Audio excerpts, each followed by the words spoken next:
October 1997, Seattle. Rain-soaked dawn broke over St. Armand Medical Center, its abandoned halls echoing with the grind of demolition. Thomas Frick, a grizzled foreman, pried at a rusted morgue drawer, expecting warped metal. With a screech, it gave way, revealing a body, curled, wrapped in decayed hospital linens, strands of hair clinging to a mummified skull. The air thickened with rot's faint stench. "Jesus," his crewmate whispered, stumbling back. A woman, hidden for years, sealed in a drawer marked "Hazard Cleared." No ID, no record, just a faded lab coat sleeve. As police flooded the site, one question burned. Who was she, and why was she buried in silence?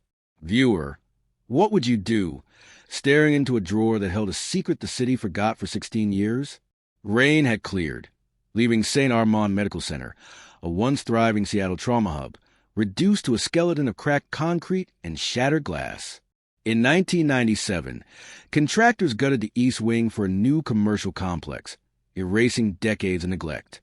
Thomas Frick, 48, led his crew with sharp eye and sharper temper, protective of his younger workers. In the morgue, a cold, tile crypt untouched for years, he and Nate, 22, worked through rusted body drawers. Most opened easily, empty, save for rust flakes or a brittle glove. But drawer 18 wouldn't budge. "Warped," Nate said, tugging. Thomas frowned, caught on something. He grabbed a pry bar, wedged it under the lip, and yanked. The drawer screamed open, and both men froze. A body lay inside, knees tucked to chest, wrapped in brittle linens with a faded hospital logo. Dark hair clung to a partially mummified skull. A sour whiff of decay hit them, not fresh, but undeniable. Nate stumbled back. That's not supposed to be there. Thomas, face grim, grabbed his radio. "Call it in. Nobody touches it." Within an hour, Seattle PD locked down the site. Uniforms roped off the perimeter. Crime scene tech set up lights, and the morgue became a historical crime scene. The remains showed no signs of violence. No ropes, no chains, just a lab coat sleeve and polyester scrub fibers. A tech noted, intermediate decomposition, partial mummification. Sealed drawer, low air. Viewer, why would someone hide a body in a morgue drawer and mark it as cleared? Detective Sarah Whitmore, 36, arrived at dusk, her coat damp from navigating barricades. Known for her methodical precision, she wasn't a cold case specialist, but her captain trusted her unnerving attention to detail. She surveyed the gutted hospital, exposed pipes, missing tiles, abandoned gurneys, before entering the morgue. The open drawer sat under harsh lights, its contents now bagged. "Sealed tight," a tech said. "No smell until today." Sarah knelt, eyeing the linen's hospital insignia. "No ID? No tags." The tech shook his head. "Not a teaching cadaver. No records." Sarah's jaw tightened. If it wasn't an accident, why bury it here? The body went to the county medical examiner. Dr. Ellison, a sharp-witted pathologist, led the autopsy. Sarah watched, arms crossed, from the back. Female, late 20s, likely Caucasian. Ellison said, peeling back fabric. No fractures, no wounds. Marrow samples for tox. The lab coat and scrub suggested medical staff. Sarah requested a list of female employees missing from the early 1980s. By morning, she was in the city archives, combing through St. Armand's records. The 1985 morgue logs were chaotic, redacted entries, missing pages. Drawer 18 was marked "Hazard Cleared," signed by Everett Mullery, a morgue supervisor with no current records. The signatures looped, stood out deliberate. Viewer, what does a fake hazard label hide in a hospital paperwork? 2 days later, the forensic lab called. Dental records matched Dr. Mary Ann Holt, 29, an attending physician who vanished July 1981. Her 1977 license photo showed a confident woman, dark hair, steady eyes. Sarah stared at it, whispering, "I'll make them pay." She pulled 1981 shift logs. Mary Ann worked 3 nights, June 27, 28, and 29. The last entry had no sign out, just blank space. No missing persons report existed. HR marked her on leave unresponsive with a post-it, possible voluntary departure. Her Capitol Hill apartment lease, canceled by HR in August 1981, showed no search effort. A doctor vanished mid-shift, and the hospital erased her. Viewer, how does a hospital lose a doctor without a trace? Sarah interviewed Ellen Dries, a retired nurse, at a diner. Ellen, 70s, stirred her coffee. Marianne was intense, charts always in hand, tough on sloppy doctors. She didn't trust Dr. Samuel Breyer, chief of internal medicine, said his patients got subpar care. Judith Spence, another nurse, recalled Marianne's fear. She said, "If they think I'm letting this go, they're wrong." Sounded scared. A 1981 VHS from the ER corridor showed Marianne at 6:03 p.m., adjusting her stethoscope, then vanishing off-frame. Morgue cameras were disabled for repairs. Her patient charts from that night were gone, her shift scrubbed. Viewer, what was Marianne uncovering that made her dangerous? Sarah checked St. Armand's financials. From 1979 to 1985, the hospital struggled, declining patients, deferred maintenance. Pharmaceutical grants propped up internal medicine, led by Breyer. Records showed vague pilot study funds, no patient names. A $7,000 payment to Mallory, June 26, 1981, was labeled hazard duty. No incident report. Mallory left in 1982, no trace. Sarah found him in Spokane under an alias, Even March, tied to a storage unit leased by a defunct hospital subsidiary. Viewer, why does a morgue tech vanish after a suspicious payout? Sarah tracked Mallory to Spokane, confirming his identity. He visited Unit 103 bi-weekly, leaving empty-handed. She interviewed Sue Ramos, a 1981 nurse, at a Tacoma hospice. Sue, guarded, said, "Marianne asked too many questions, missing vitals, unadministered meds."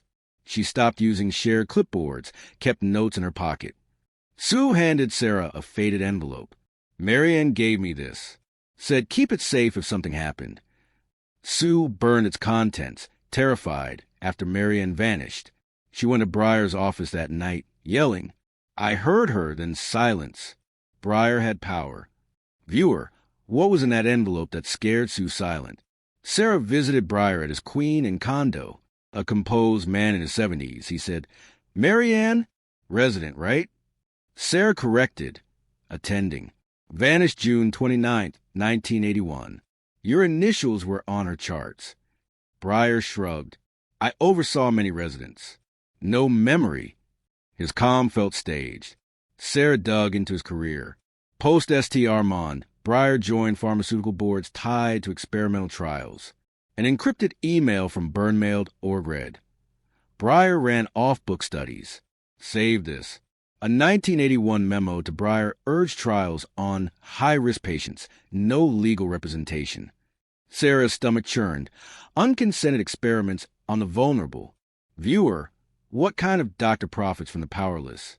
At Oregon Health and Science University, Sarah found Marianne's academic file. A June 30th, 1981, ethics review meeting was set to discuss non-consensual medication usage at St. Armand, canceled, no reschedule. Marianne was ready to expose Breyer. Sarah found a 1981 roster. 2 patients under Marianne's care on June 29th were Breyer's, coded FTR 82, research intake. No consent forms.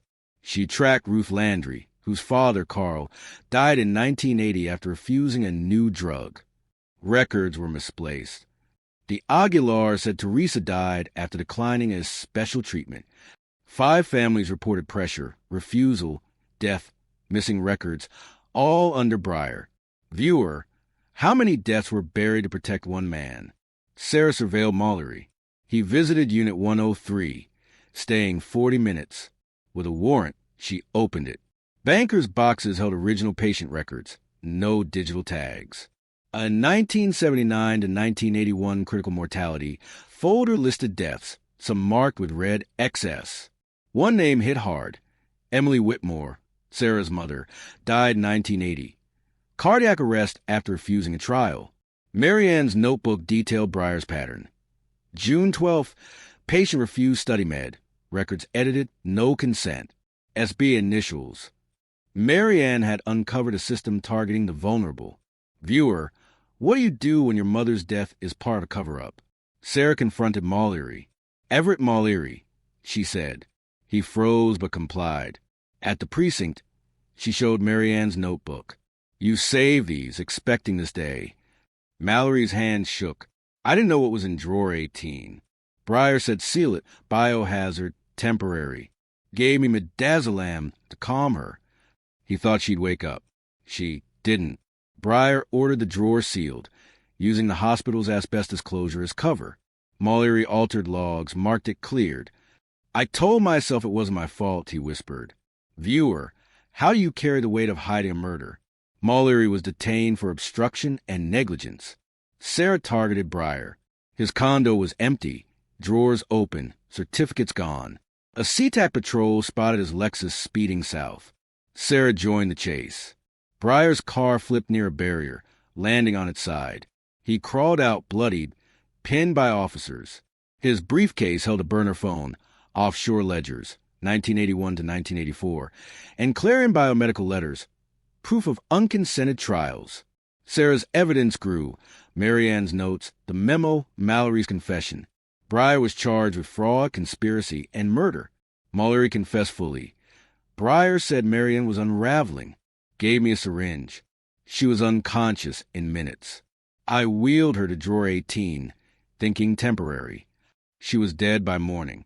Breyer used the asbestos closure to bury the evidence. Mallory altered logs. I knew she was there, he admitted. Sarah found Clarion's records. 27 patients, 14 dead, all declined participation. Families joined a class action. Viewer, what's the cost of exposing a killer system? Breyer's trial was quick. Mallory got 12 years with parole for cooperating. Breyer, unrepentant, got life without parole for murder and fraud. He whispered she was going to ruin everything. Sarah stood at the courtroom's back, Marianne's photo in her pocket, her mother's name in her heart. The DA's press conference called Marianne's death a homicide tied to unconsented trials. Hospitals reopened ethics reviews. Breyer's name was erased from donor walls. Sarah met victims' families at a community center. Marianne died exposing this, she said. This is your fight, too. Viewer, how do you honor a woman's silence for her courage? A rusted drawer held Dr. Marianne Holt's body, a secret Seattle buried for 16 years. Her notes exposed Dr. Samuel Breyer's unconsented trials on the vulnerable, including Sarah's mother, Emily. Everett Mallory's confession revealed a murder hidden by a hospital's collapse. Breyer's offshore accounts and Clarion biomedical ties confirmed a profit-driven conspiracy, costing 14 lives. Mallory got 12 years, Breyer life. Families found justice through a class action, their grief no longer silent. Sarah, driven by Marianne's fight and her mother's loss, unraveled a network of corruption. St. Armand is gone, replaced by a new complex, but Sarah visits the empty lot, rain on her umbrella. She sees Marianne's defiance, her mother's refusal, in every hidden truth. The city moves on, but the drawer's echo remains. Viewer, what secrets do our hospitals still hold?